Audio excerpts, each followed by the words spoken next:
so much, Emma, and thank you very much for the invitation to speak today.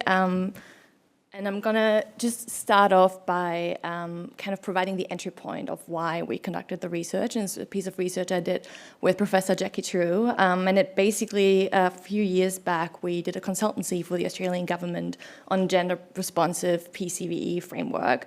And I was doing my PhD at the same time, and we were really struggling to kind of have a conceptual framework to kind of make sense of how gender operates at these multiple levels. So what we did is we developed a comprehensive framework on how gender operates to promote or counter extremism, which is supposed to be a tool to support the development of effective PCVE strategies. Because what we found is oftentimes in kind of extremism, terrorism research is that when you think about gender or you're doing a gender analysis, it's basically asked the question, are women part of the group? But it's obviously more nuanced than that. Even in groups that are only men, it of course can still be gendered. And there's really great feminist scholarship on extremism that showed how gender is a critical factor. Many of the people here in the room today on extremist narratives, motivations, or recruitment. But yeah, I just wanted to start off by basically saying that we came from this kind of policy problem, but also that we just found it was missing in the research more broadly.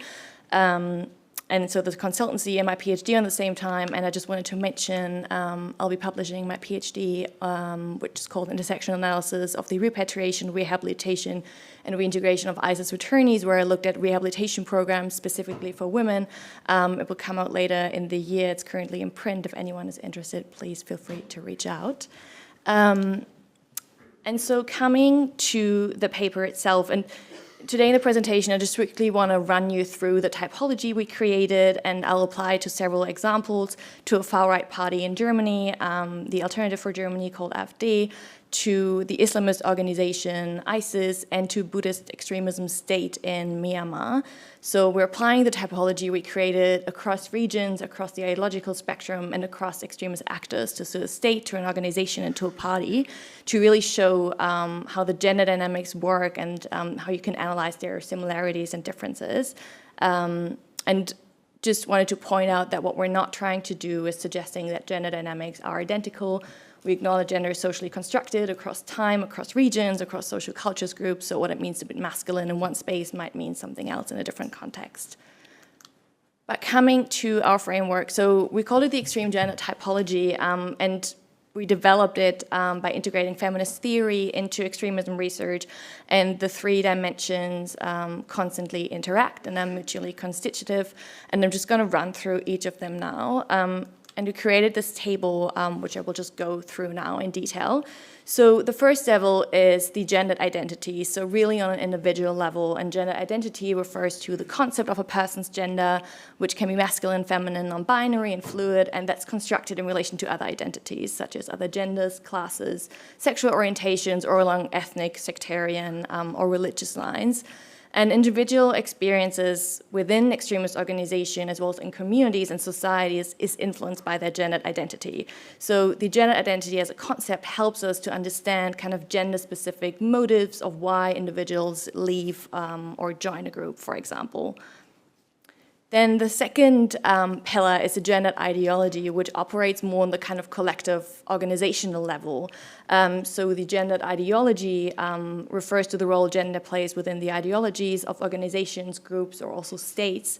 And the ideology structures people's lives through gendered roles and symbolism.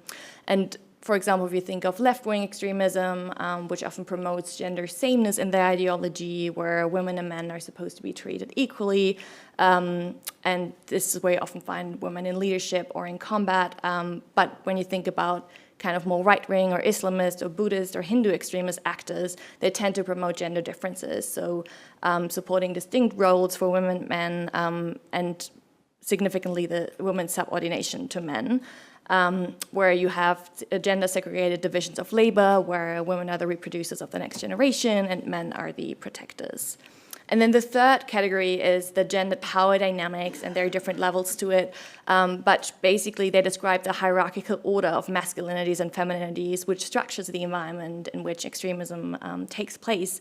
And the hierarchical order is intersectional because it tends to privilege certain types of masculinities and femininities within dominant ethnic, racial, or religious groups. And it operates on a micro-meso, and I just realized it's the wrong way around, and macro level, where you have, for example, on the micro level, the intergroup structures, so between men and women within a group.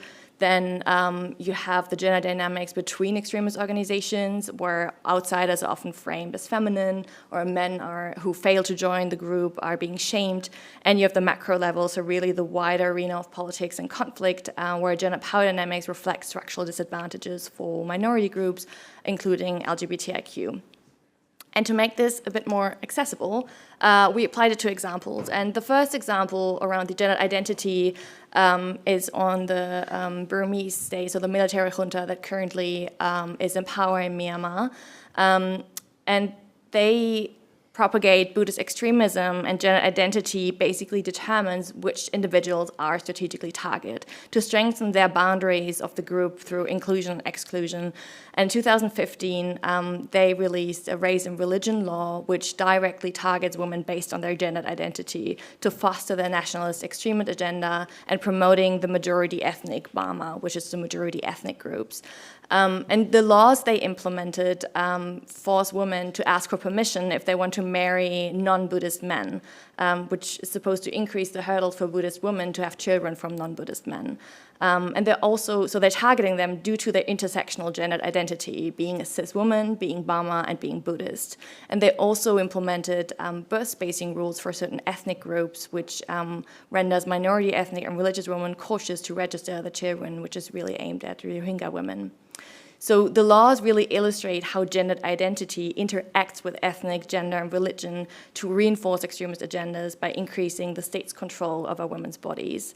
And the second example is the gender ideology, which we applied to the Alternative for Germany, in short AfD, which used the gender ideology to promote both nationalist and anti-immigration agendas.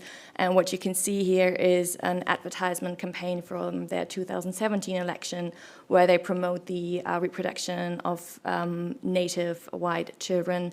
And basically what it says is, New Germans, we can do this on our own, which really promotes a kind of heteronormative family structure, what they call a traditional family, which is white, which is Christian, heterosexual married couples with biological children, which is just dangerous, which is basically what the Nazis propagated as well. And so they're also promoting, if you look at their gendered ideology, is what they promote is a gender division in both public and private life. They reinforce traditional power dynamics and anti-LGBTIQ politics.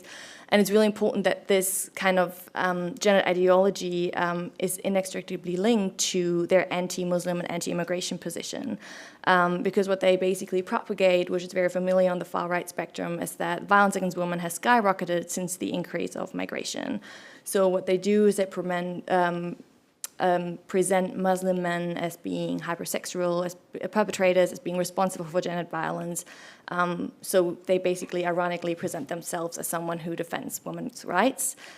So again, the gendered ideology, if you're looking at the organization and then apply that concept, it shows us that what they're doing is they want German, Christian, white, masculine men to protect white, vulnerable women from racialized migrant men.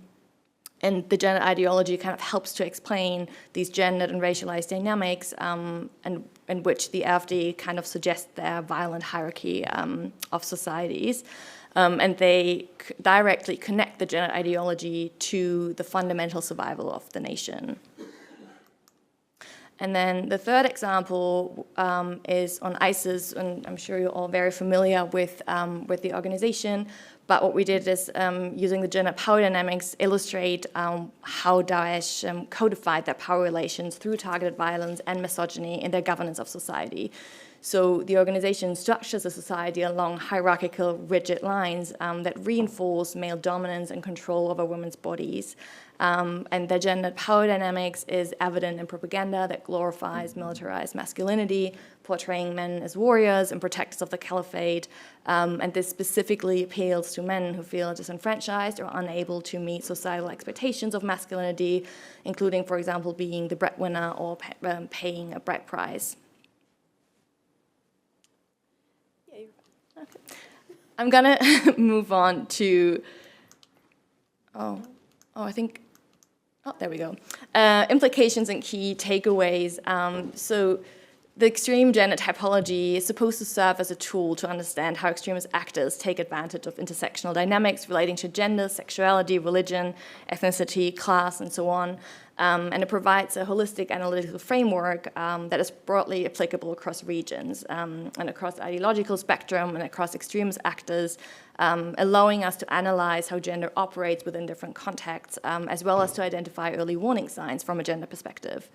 And while the illustrations showed while far-right, Buddhist, and Islamic extremism differ ideologically, they share common gendered patterns of reinforcing power through the control of women's bodies and LGBTIQ people's bodies and roles and rights.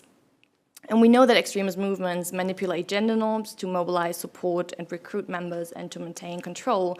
And therefore, by understanding the role gender plays in extremism, scholars, practitioners, and policymakers can develop strategies that address underlying gender dynamics and prevent extremism before it manifests in violence. And it might also help to understand how gender dynamics between different forms of extremism fuel one another. And in terms of future research, we really hope that the typology encourages and assists more systematic and multidimensional gender analysis of extremism that can inform policy and practice. Thank you.